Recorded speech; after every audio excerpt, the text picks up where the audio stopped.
Spécialiste de la représentation de l'animal dans le théâtre du XVIIIe siècle, Isabelle Martin conclut ainsi un article sur cette question. Peu engagée dans la cause animale, alors qu'il y a tant à instaurer sur le plan des droits et de la protection, face aux épizooties, aux massacres, à l'incarcération des animaux, etc., le discours de la vérité animale semble avoir disparu de notre horizon dramatique au profit d'un discours compassionnel.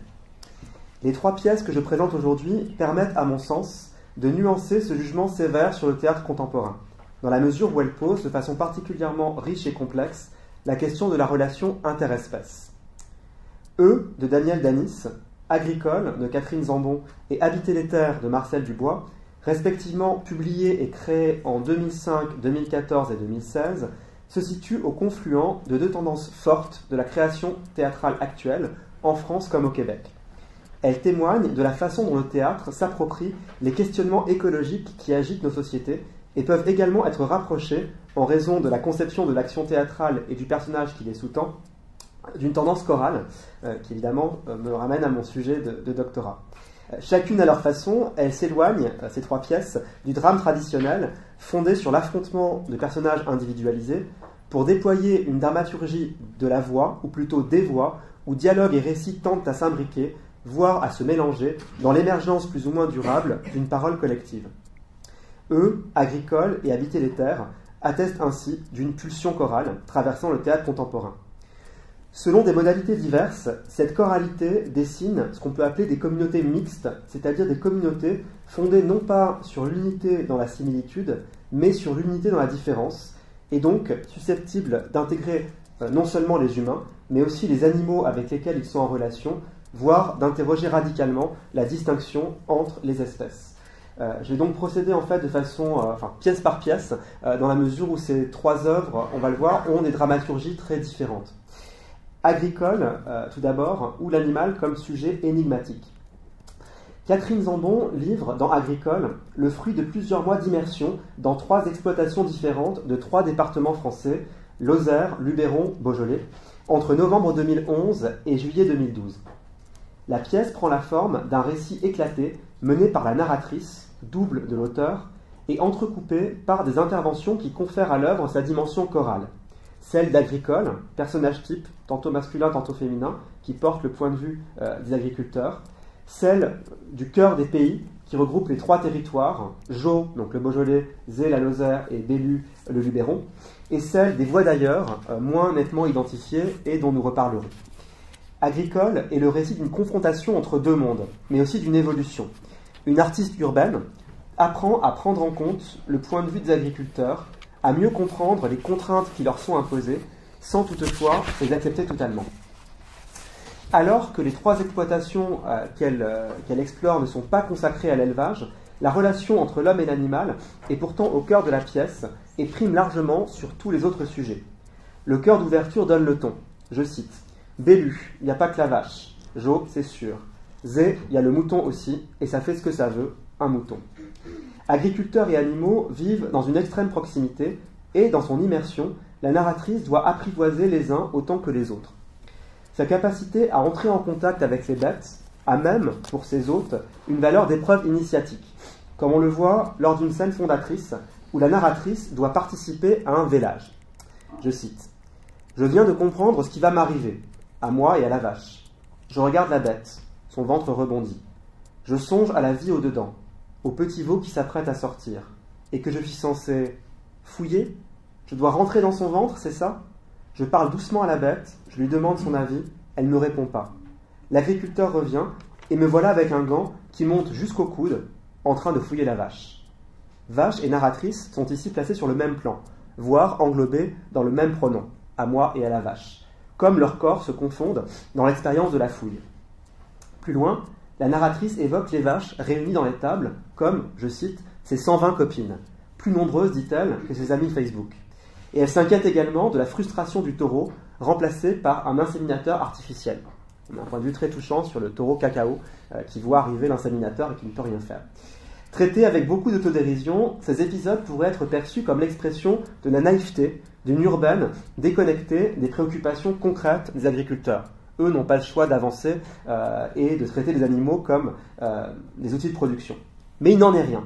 La relation singulière entre les agriculteurs et leurs animaux est fortement soulignée dans Agricole.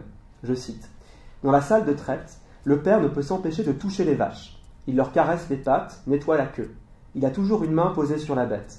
Il dira « Entre les bêtes et moi, c'est une alchimie. » Un autre m'apprendra qu'avant d'aller à l'étable, il se rase.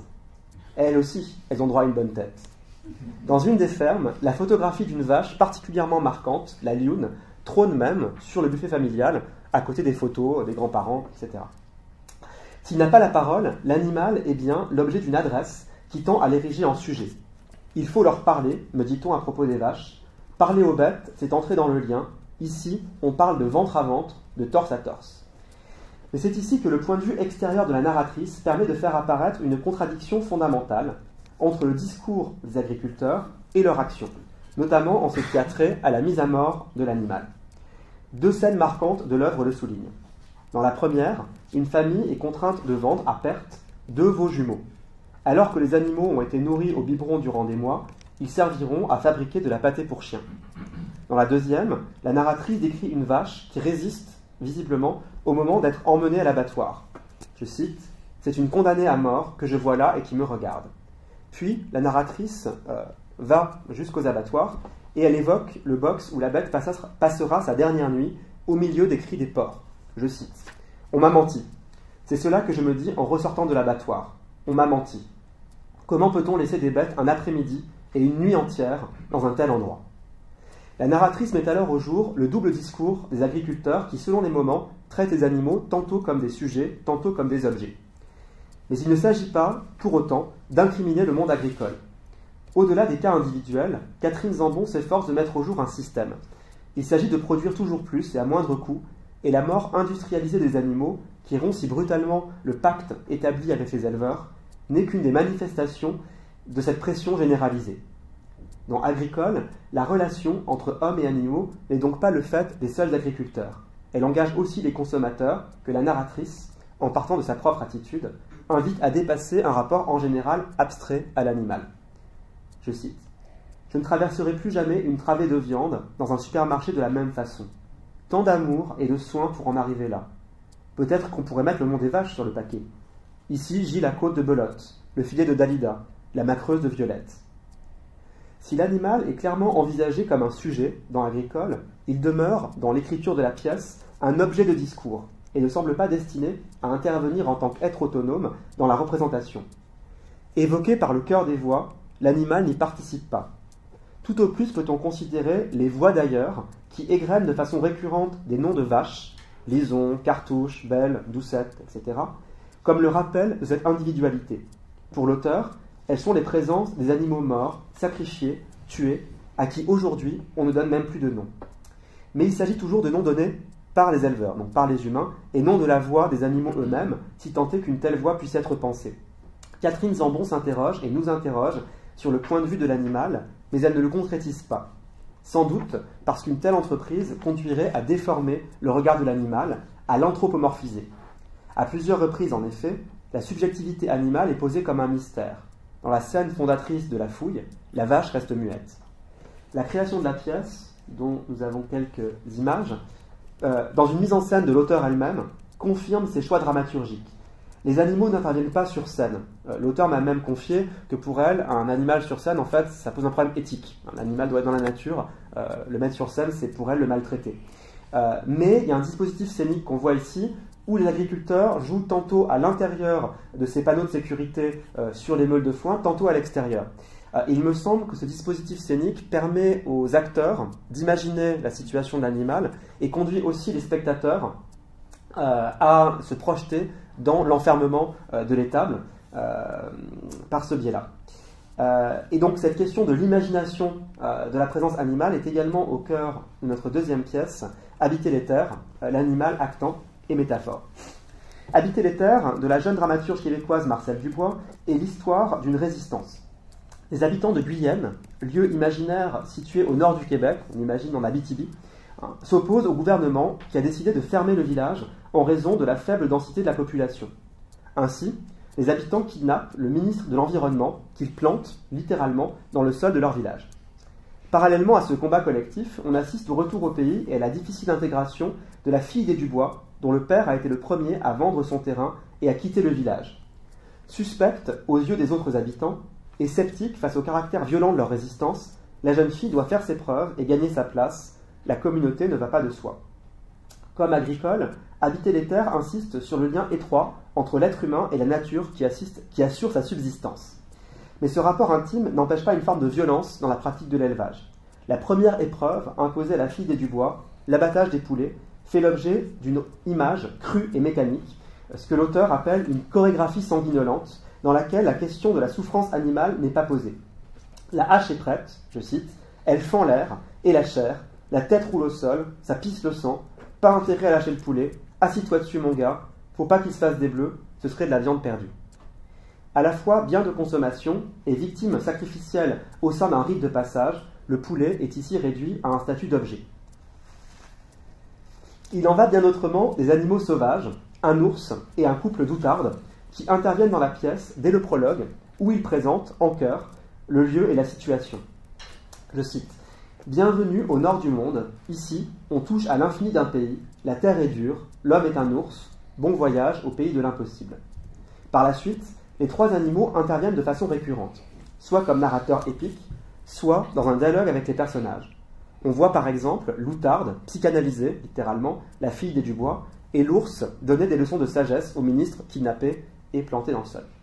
Plus loin, l'ours et les outardes apparaissent comme de véritables actants, alliés des habitants de Guyenne dans leur lutte.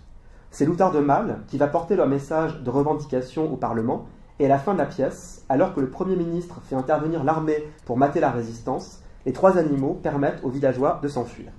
Je cite, « Au loin, les outardes et un ours s'enfuient, un village sur le dos, porté par la clameur qui gronde, d'en bas, d'en haut, de partout. Un jour, il faudra bien poser un pied à terre. » En incarnant ainsi l'animal, Marcel Dubois ne cède-t-elle pas à l'anthropomorphisme dont se défiait à juste titre Catherine Zambon? Je ne le crois pas, car le projet de la dramaturge québécoise est bien différent. Il ne s'agit pas de rendre compte dans une approche documentaire des rapports entre éleveurs et animaux, mais de déployer une fable aux enjeux symboliques, presque un conte. L'esthétique de Marcel Dubois se caractérise en effet par un réalisme magique assumé, bien rendu lors de la création. Et là encore, on a quelques images. Ainsi, à la fin de la pièce, le ministre de l'Environnement prend vraiment racine. Les racines lui poussent et il s'inscrit dans le sol, signe qu'il a retrouvé un lien intime avec le territoire. Quant aux animaux sauvages, leur alliance avec les villageois invite à réfléchir aux enjeux écologiques de l'action.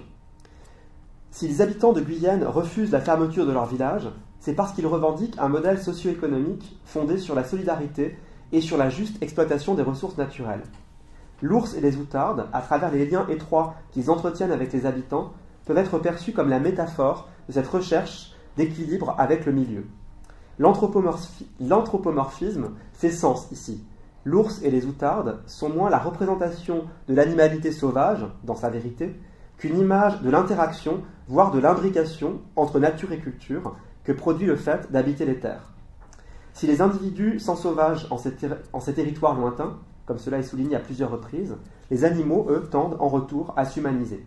On le voit clairement dans la création de la pièce, où, alors on le voit ici sur ces images, l'ours et les outardes ne sont pas du tout représentés avec une recherche de réalisme.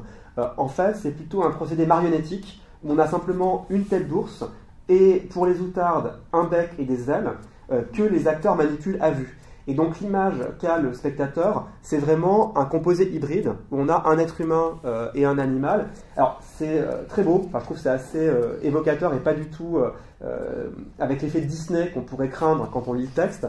C'est très très beau. Alors, malheureusement mes images ne sont pas assez précises, mais au début et à la fin de la pièce, on a cette très très belle image où on a ce corps collectif, choral, avec un mélange d'humains et d'animaux devenu totalement indiscernable, et c'est beaucoup plus évocateur que monstrueux. Enfin, c'est même pas monstrueux, en fait, c'est plus poétique qu'autre chose. Dernière pièce, de Daniel Danis, Effacement des frontières entre espèces et communautés impossibles. Donc ces frontières sont également un des enjeux de la pièce de Danis. Il est particulièrement difficile, donc crier si vraiment je suis obscur, de résumer cette pièce complexe qui relève à la fois de la fable épique et du récit d'initiation. Alors j'ai quand même fait une sorte très rapide présentation des personnages que je vais évoquer. L'action se situe dans un espace-temps imaginaire mêlant éléments contemporains et archaïques. On a pas mal d'éléments qui évoquent finalement le choc d'une culture, disons, américaine ou occidentale et une culture autochtone, vous allez le voir. Mais ça n'est pas du tout réaliste. Chassé de son territoire par la guerre, le peuple des Métis s'installe dans une réserve naturelle qui jouxte la zone dirigée par le maire Blackburn, zone qui s'appelle la Terre d'à côté. Cette installation provisoire se pérennise et les Métis baptisent leur territoire Saint-Azed de Tableau, se renommant eux-mêmes les Azédiens. Mais la cohabitation avec ceux de la terre d'à côté ne va pas sans heurts. Ainsi, un des Métis, le cordonnier d'Adagobert, entre en relation, et même dans une relation adultère, avec Ebel, qui, si vous suivez bien mon petit tableau, est la femme du maire Blackburn. Alors que le couple risque d'être surpris en pleine action par Nounours, qui est leur fils, qui est le fils du maire Blackburn et de Ebel, Gilles, qui lui est le fils de Dagobert, qui donc est métis, tue ce témoin gênant. Voilà, donc on a le meurtre d'un jeune de la terre d'à côté par un jeune métis ou azédien. Ce meurtre est le début du parcours initiatique de Gilles, qu'il faut bien écrire J'-IL, qui sera enfermé durant 12 ans dans une maison de correction où il va apprendre dans le même temps la violence et l'écriture. C'est également le point de départ d'une longue série de conflits entre Azédiens et habitants de la terre d'à côté, guerres dans lesquelles Gilles joue le rôle de chef avant d'être violemment rejeté par les siens. La pièce repose donc sur l'opposition de deux cultures. Les administrés de Blackburn, d'une part, ont toutes les caractéristiques d'occidentaux modernes inscrits dans une civilisation techniciste. Les Azédiens de l'autre, peuple sans écriture, fondent leur mémoire sur l'image et vivent dans une grande proximité avec la nature, autant par nécessité que par tradition. Ils sont chasseurs et cueilleurs pour pouvoir subsister. La réserve naturelle est pour eux une ressource, alors que Blackburn et les siens la considèrent comme un espace dédié aux loisirs. Mais les rites ancestraux des Azédiens témoignent aussi de leur lien intime avec les animaux, voire d'un effacement des frontières entre les espèces. On peut citer, entre de nombreux exemples, la danse de l'allégresse, au cours de laquelle Gilles et ses amis s'élèvent dans les airs comme, je cite, des oiseaux célestes. Alors que la nature est, pour ceux de la terre d'à côté, une entité extérieure qu'il faut préserver dans sa pureté, les Azédiens, eux, font pleinement partie d'elle, du moins dans les premiers tableaux de la pièce. Ces deux rapports opposés, à la nature et à l'animal, sont emblématisés dans la pièce par deux personnages, variations sur la figure de l'ours. D'un côté, ça c'est la dimension chorale des Azédiens, mais je passe. Donc là, vous avez entre Blackburn, donc sur la gauche, Gilles sur la droite, au milieu, Nounours, donc fils de Blackburn, qui s'appelle ainsi parce qu'il porte perpétuellement un déguisement un peu enfantin. De l'autre, vous avez Noiraude, qui est une jeune ours que Gilles recueille enfant, alors qu'il a 8 ans, et qui l'accompagne durant toute la pièce. Comme l'ours et les outardes dans Habiter les terres, Noiraude prend la parole et intervient dans l'action comme adjuvante du héros. C'est elle qui conseille à Gilles de garder les semences qui sont sorties une nuit de son corps et de les planter, et ces semences vont donner lieu, selon d'ailleurs une forme de réalisme magique aussi, aux premiers enfants de Gilles.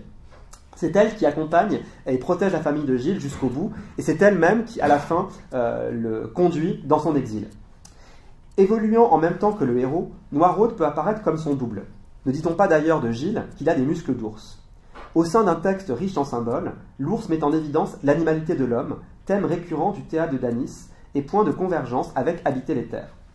Il existe cependant une différence majeure entre eux et Habiter les terres. L'animal ne participe pas au cœur des humains. Alors qu'elle traverse la pièce, Noiraude demeure une figure marginale essentiellement liée à la famille de Gilles. Contrairement à l'ours et aux outards d'Habiter les terres, elle n'intervient pas dans les conflits politiques qui structurent l'action. Mais ce traitement même de l'animal me paraît symptomatique d'un délitement de la communauté à l'œuvre dans eux, plus encore que dans les autres pièces de Danis à mon avis. À l'image de son chef, Gilles, être fondamentalement divisé, les Azédiens voient leur unité se défaire au cours de la pièce, la seule scène chorale, de part en part, étant la scène d'ouverture, et ensuite cela disparaît. Sous l'influence de la terre d'à côté, la culture azédienne se transforme visiblement. Chasseurs-cueilleurs au départ, les Azédiens deviennent des pompiers équipés de machines volantes futuristes. Peuple de l'image et de la tradition orale, ils acquièrent l'écriture. Enfin, alors qu'ils apparaissent au départ comme victimes d'un conflit, la guerre avec le peuple de Blackburn les fait entrer dans une logique de destruction, voire d'autodestruction. À la fin de la pièce, les Azédiens massacrent la femme de Gilles ainsi que ses enfants. Avec les Azédiens, Daniel Danis esquisse donc une alternative à la scission entre homme et nature qui caractérise la culture occidentale, avec une communauté mixte dans laquelle l'animal, le végétal et l'humain seraient partie prenante d'un même milieu. Mais l'évolution tragique de la pièce montre aussi que ce modèle subsiste difficilement à l'intérieur d'une civilisation fondamentalement techniciste et conflictuelle. Les trois dramaturges dépassent donc une représentation simpliste de l'animal qui n'est chez eux ni une entité abstraite, ni un prétexte pour parler de l'humain, ni l'objet d'un discours strictement compassionnel. Profitant des possibilités d'expression ouvertes par la remise en cause des normes dramatiques, Catherine Zambon, Marcel Dubois et Daniel Danis élaborent des formes singulières qui permettent une réflexion sur la subjectivité de l'animal et sur les rapports interespèces. Je passe pour ne pas trop déborder. Ce qui me semble donc, c'est que ces trois œuvres rejoignent des questionnements propres à l'écologie contemporaine, et notamment, un point qui me paraît fondamental, c'est la remise en cause de l'écologie profonde. Ce courant qui postule que la nature serait une entité extérieure à l'homme, qu'il faudrait préserver dans sa pureté. Dans les trois pièces, il n'est pas du tout question de ça. Et donc, il est plutôt question, dans ces trois pièces, comme dans les critiques qu'on peut faire de l'écologie profonde, d'une coexistence possible entre des êtres hétérogènes, humains et non humains, dans un monde fini. Je vous remercie de votre attention.